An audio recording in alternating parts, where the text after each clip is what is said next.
நெய்வழி தானா ஆனந்தி.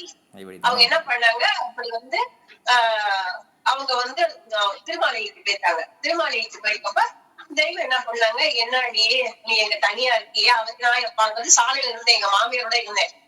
அப்புறம் என்ன செஞ்ச, பேங்க்ல உங்களுக்கு ஆபீஸ்ல இருந்து கூட்டிட்டு போயிட்டாங்க, திருச்சி கூட்டிட்டு போயிட்டாங்க எங்க வீட்டுக்காரவங்க.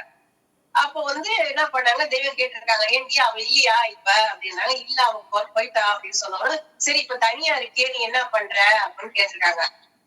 தெய்வமே நான் படுத்துப்பேன். இப்படி தெய்வத்தை நான் தரிசனம் பண்ணது, மெய்வழியில நிகழ்ச்சி நடக்கிறது எல்லாமே உங்க திருவிளையாடல் எல்லாம் ஒவ்வொன்னா பார்த்து பண்ணிட்டு இருப்பேன். அந்த படலமா ஓடும் அப்படின்னு சொல்லிருக்காங்க. அப்பதான் தெய்வம் சொல்லிருக்காங்க, அப்படி சொல்லாதடி, அது சரித்திரம் அது அப்படின்னு சொல்லி தெய்வம் உத்தரவாயிருக்கு. சரித்திரம் சொல்லு அப்படின்னு சொல்லி. அப்ப அதுதான் அப்பதான் எனக்கு தெரிஞ்சது. இப்ப வான்மீகத்துல படிக்கிறப்ப பாத்தீங்கன்னா, அகில உலக பருவத்துல விடானுடன் கூட நடந்தன சரிதம் தொடர்ந்தன எழுதுகோள். அது சரித்திரம். அதாவது நம்ம பொதுவா அந்த நிகழ்ச்சியை நான் நினைச்சு பார்த்தேன்னு சொல்றதோ அல்லது ஒரு சம்பவம் அப்படின்னு சொல்றதை விட தெய்வம் அவர்கள் அதை உத்தரவு பண்ண மாதிரி அது சரித்திரம்.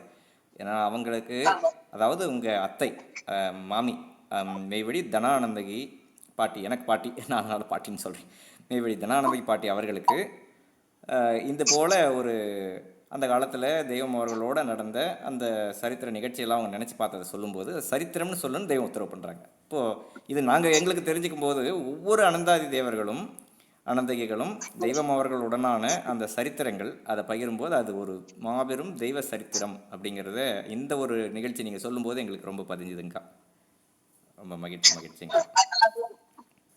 அது மட்டும் பாட்டாவும் சொல்லிக்கிறாங்களே, நினைவில் சாத்திரத்திற்கோ ஒரு மகனேன்னு சொல்லிருக்காங்களே.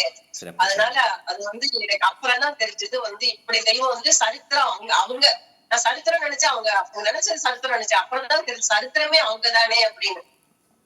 அப்புறம் எனக்கு தெரியல, அந்த அறிவு அப்ப இல்ல. அதனால சரித்திரமே அவங்கதானே அப்படின்னு நினைச்சிட்டு அப்பதான் இருக்கு. அப்புறம் தெய்வம் இன்னொரு முறை சொன்னாங்க, இப்படி என்ன அப்படி பண்றப்ப எங்க மாமியார் சொல்லிருக்காங்க, இப்படி எல்லா வேதத்தையும் படிச்சுட்டு இருப்பேன், எல்லா நூலையும் படிச்சுட்டு இருப்பேன் அப்படின்னு சொல்றப்ப அப்ப தெய்வம் உத்தரவானுச்சு, இனிமே நேரம் இல்லடி, எல்லாத்தையும் படிச்சுட்டு இருக்க நேரம் இல்ல, காலம் சமீபமா இருக்கு, நீ தீர்க்க தரிசனத்தை படி அப்படின்னு சொல்லி உத்தரவாச்சு தெய்வத்திட்ட. அப்பதான் சொல்றாங்க, எங்க மாமியார் எங்க வீட்டுல சொன்னாங்க, இனிமே தீர்க்க தரிசனத்தை நிறைய படிக்க ஆரம்பிக்கிறோமா, ஏன்னா நமக்கு தெய்வத்தில் உத்தரவு அப்படின்னு அதுல சொல்லிட்டாங்க. அந்த மாதிரி சொன்னாங்க. அந்த மாதிரி அது